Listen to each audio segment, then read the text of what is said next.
Friends, Archangel. So the other night I was going through the task of deciding what movie to watch because I have stacks and stacks of movies that I have not yet watched. And I came across one that looked like a family comedy, a knockoff of Dr. Dolittle. And as I read the back, it had all the hallmarks of cleanliness. It even said family friendly on it. For some reason, that totally just turned me off. But still, I looked at the animals on the cover, and indeed I enjoy some good CGI animal mayhem.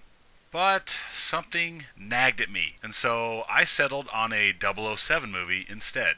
I thought about this a little later on. I noticed myself being averted from family movies. But why? Did I need profanity to enjoy a flick? Did I need violence or gore to lure me into watching something? Did I need nudity or sexuality to entice me into choosing one movie over another? No. Actually, being awakened, the sex scenes in movies annoy me, and I usually fast forward through them. Still, this is a curiosity that I find myself very wary of family-friendly or teen-friendly media, anything G or PG rated.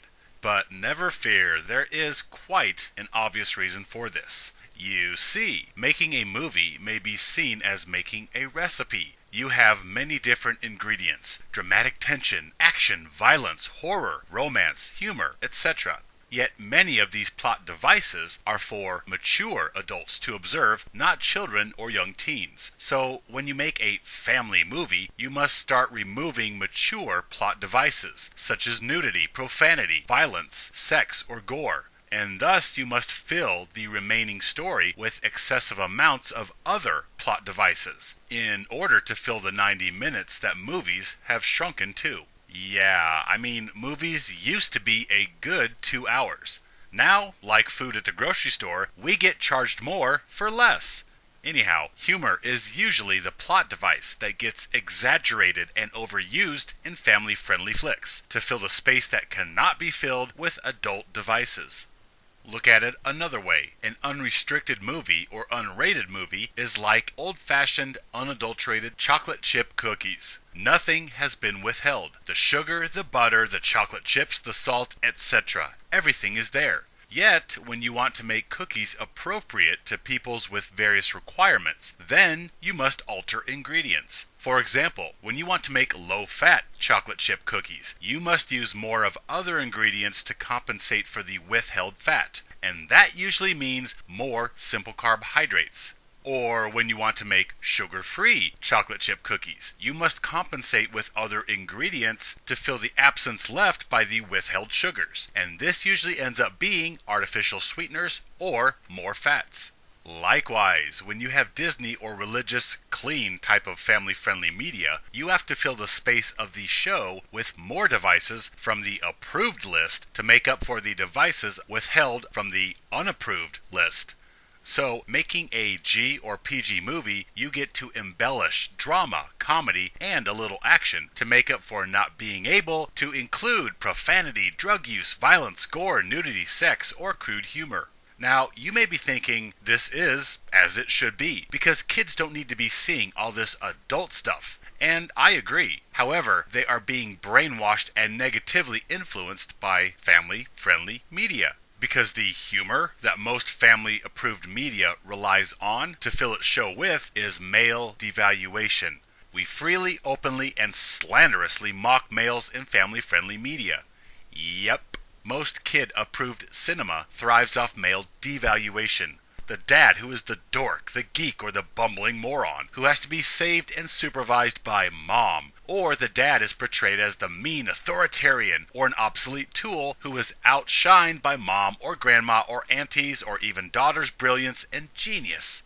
We get brothers portrayed as idiots next to sisters. And of course we ubiquitously have school scenes where males are the schoolyard bullies, picking on everyone, especially the sweet innocent girls. We get messages of blatant male mockery in these family-friendly shows, where males are emasculated doormats that fold before the whims of mom or sister or the high school girlfriend.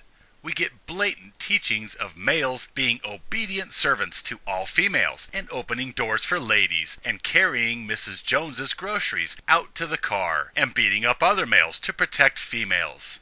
We even get portrayals of male animals who are stinky, burping fart machines, and all the while being taught that males, whether animal or teenage boys, have no hygiene or potty training. Males are shown as unable to control their deviant tendencies to pick on others. So, really, all the family-friendly shows, all the PG or CGI cinema about animals in Antarctica or Africa, all the clean movies, all the good old-fashioned movie night fun, all of this is chock full of male devaluation. They have to be, since they cannot fill the breadth of the program with sex, violence, or language. And they darn sure cannot fill the show with comedy that mocks females or religion or sexual orientation. Hence, they have to fill the show with male humor, because male devaluation is the last culturally and legally acceptable public prejudice.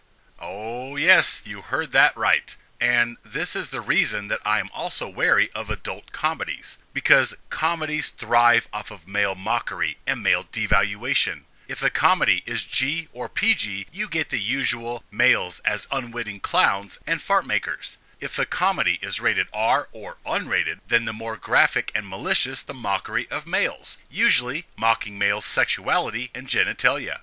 Yet, this goes deeper than infantilizing cinema for juvenile approval. Family, media, and clean shows are stealthy tools of societal indoctrination that programs the family with paradigms of male disposability. Kids view and ingest all the cultural paradigms where males are to protect and provide for females, where males chase females and put up with female crap just to get their attention or a small kiss on the cheek.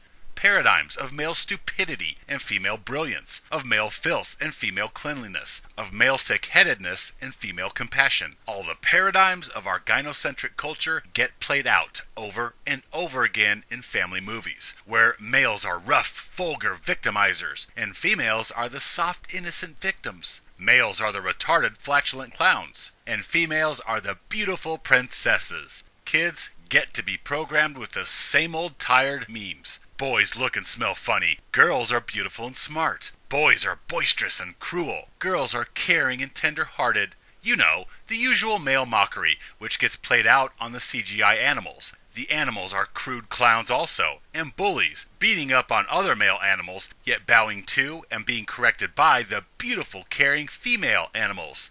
And all the while, little Sally and Billy are being indoctrinated with themes of males being only good as court jesters and heavy stuff carriers, whereas girls are superior at everything else.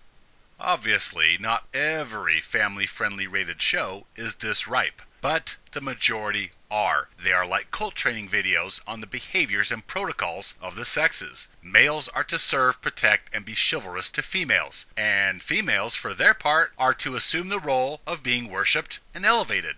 You see, it's not that indoctrinating kids with male devaluation is the primary mission of kids' shows. The primary mission is to make money producing family-appropriate cinema. However, they take what is socially acceptable in polite society and fill their shows with it. And since male devaluation and mockery of males is acceptable, that's the content they fill their productions with, which then becomes a covert devaluation training piece to those watching it, usually young, juvenile, impressionable minds.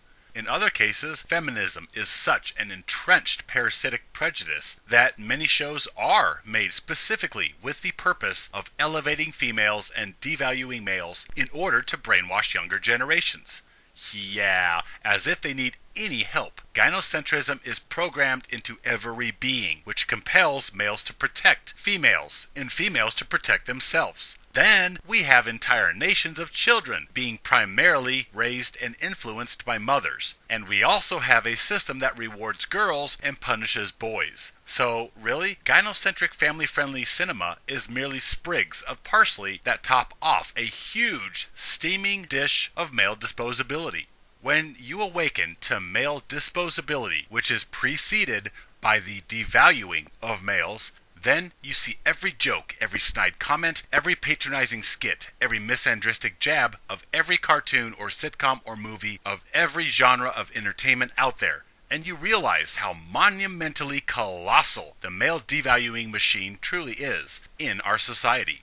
It's mind-boggling. From toddler cartoons to unrated adult horrors, there is a campaign to devalue and erase male relevance and worth in this world, and entertainment is one huge firmament of the male expendability machine. And it is sneaky because it programs people under the guise of entertainment. Go on, let down your mental defenses, grab some popcorn, and simply download our biased input.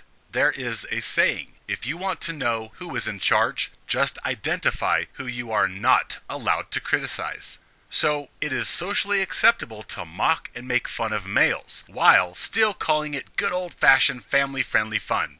Yet, mockery of females is off limits. You tell me who is in charge, who is running this joint. My friends, stand with me, live free.